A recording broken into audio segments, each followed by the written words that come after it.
I need to update you on something, and I really am trying to bring at least a tone of voice that is not so somber, because we're all just gonna give up if that's how I discuss these issues with you for the coming days, weeks, months, and years. So, that being said, this is a very upsetting segment, given an enraging person being the center of it.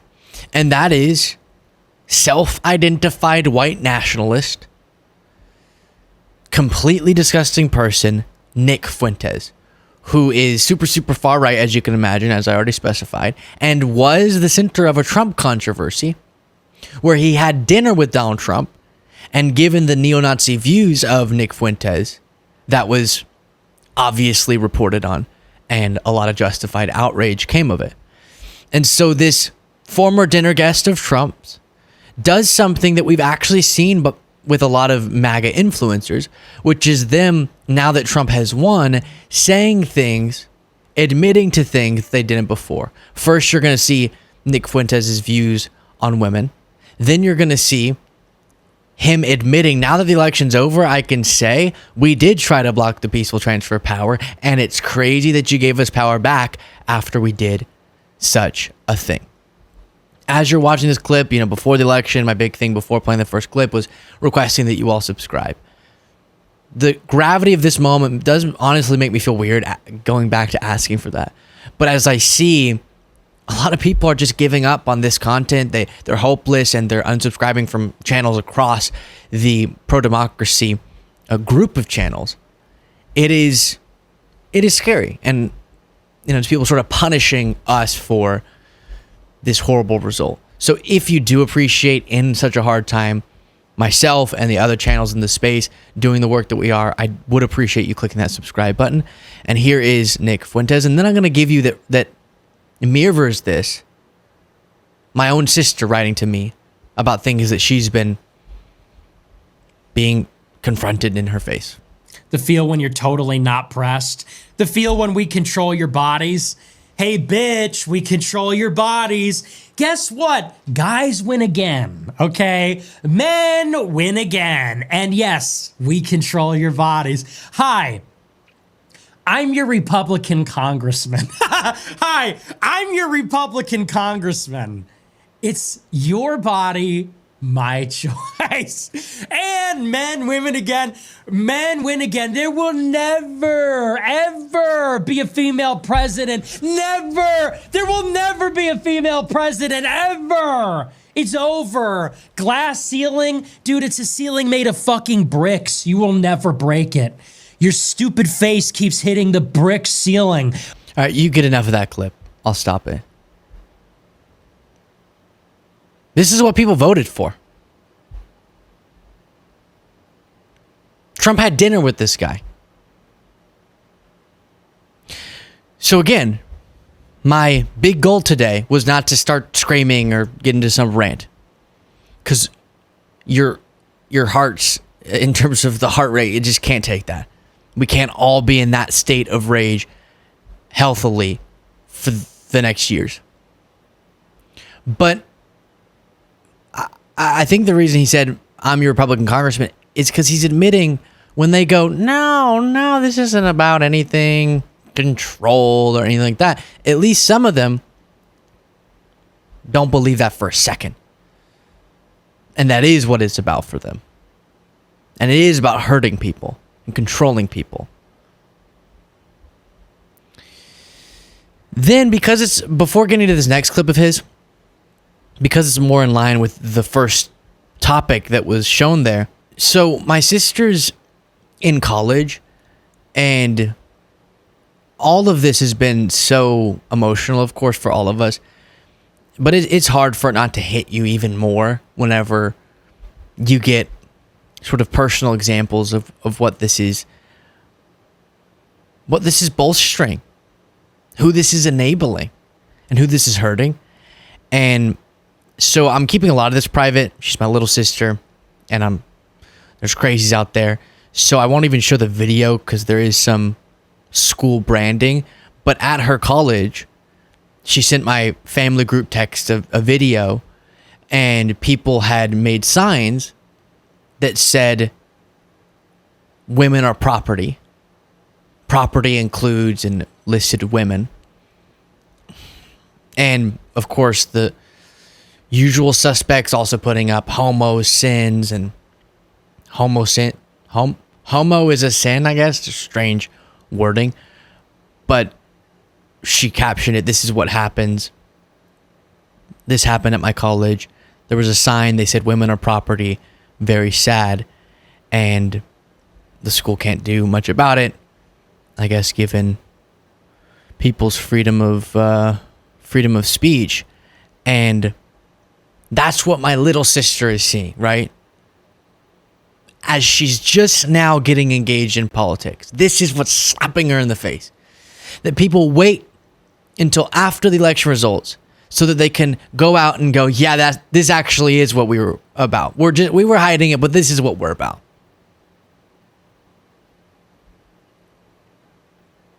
It's terrible. Then my sister wants to be an educator. And she said, I didn't know. Again, she's just now getting involved in politics. I didn't know that Trump wanted to get rid of public education. And she supported Harris, don't worry. But she's saying she didn't know that.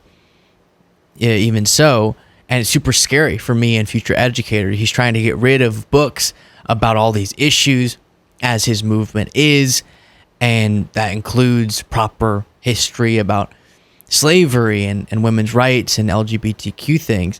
And then she was seeing on social media, men were commenting, again, as if Trump being elected now gives them permission to do this.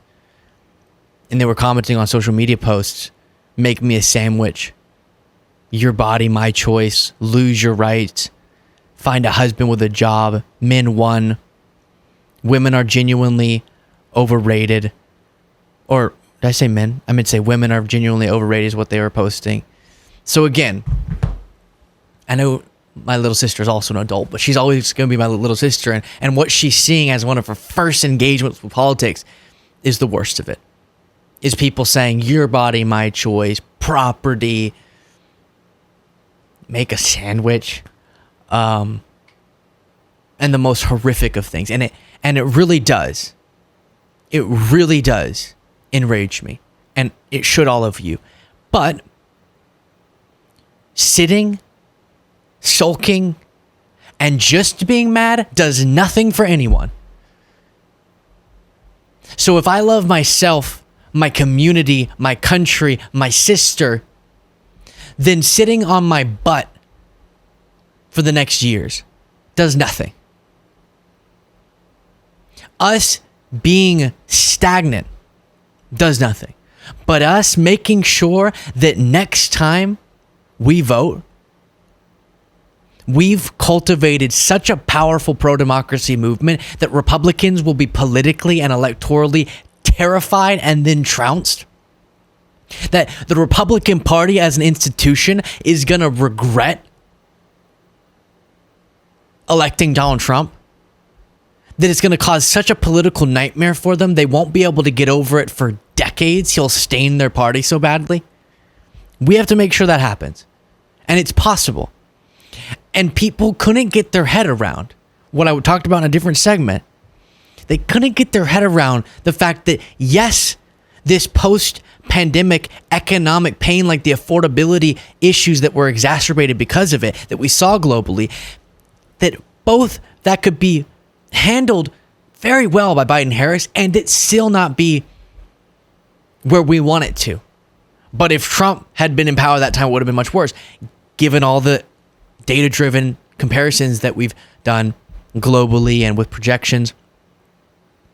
But in country after country across the Western world, we've seen rejections, punishments of incumbents, no matter how they were handling, some bad, some good, those conditions, as the electorate just wanted to blame the person that was currently in power.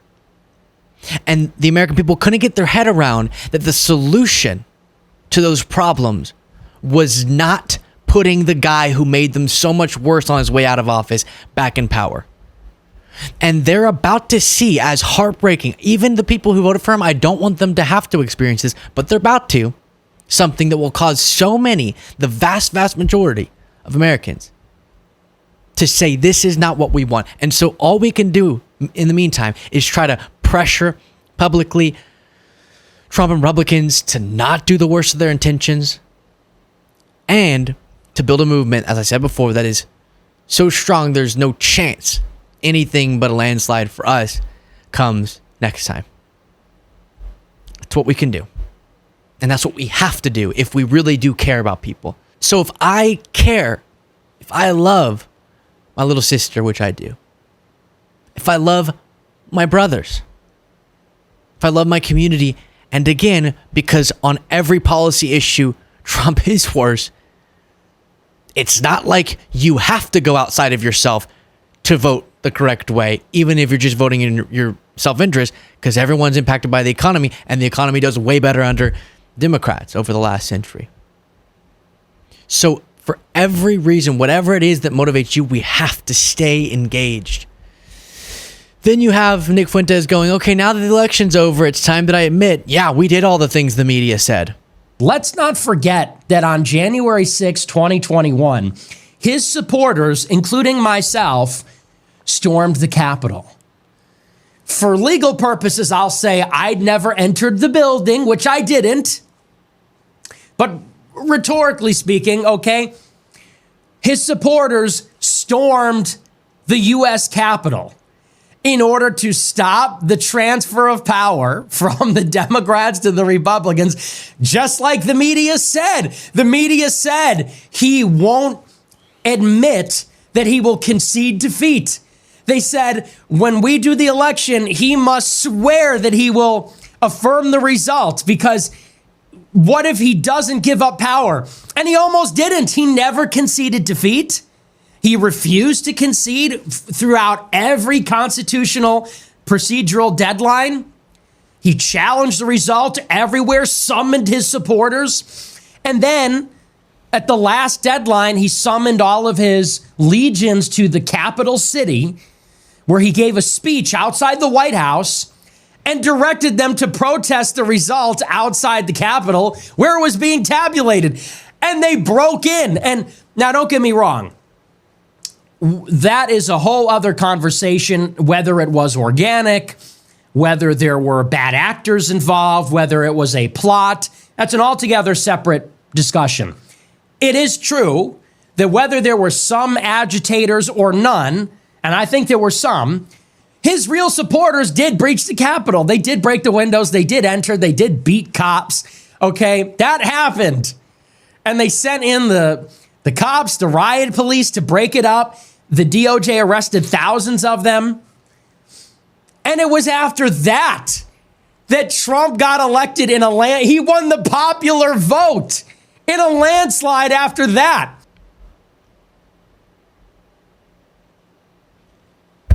I mean, that's what some MAGA influencers are doing. A victory lap that includes admitting to the things they called a hoax. They said, it was what would they call it? A Fedsurrection. It was the Fed that made it look like the... And now they're saying, can you believe America gave us back power after we spit in America's face and rejected the most fundamental American principle, the peaceful transfer of power, our democracy? And right now, as I'm saying this to you, I also want to melt into a puddle. Okay, I do. And then I want people to just step in me and just, that's it. And then I'll evaporate to the sky, and that'll be it until I rain down again. I'm going too far down this. I apologize. I also want to curl up in my bed and never come out. But we care too much. And I love you for that. We apparently, at least for the time being, aren't going to have the subscriber count we did a couple days ago. But there are still a lot of you paying attention. And I love you for that. Not because it has to do with me. If you go watch a different show, but you're still staying engaged, that's all I'm talking about. Because you care. It hurts. I know people, they don't give one single you know what about this election and went this way, okay. And they're detached. But they only get the privilege of doing that because people like you and myself care and are going to work, and we are ultimately going to see justice. But sometimes, man, the fight for justice is long and tiring. But go back. If you need motivation, look at history. It's not like, boom, bad movements just disappeared and no longer were powerful. It's not like great triumphs for justice just happened in the span of a few years. It is sometimes long. And the fact that all of you, however many of you, are out there caring and already ready to work again, that's what gives me joy. I woke up this morning and I honestly lately have not been sleeping well, so I woke up way earlier than I like to and just had a lot of time before I was going to start work and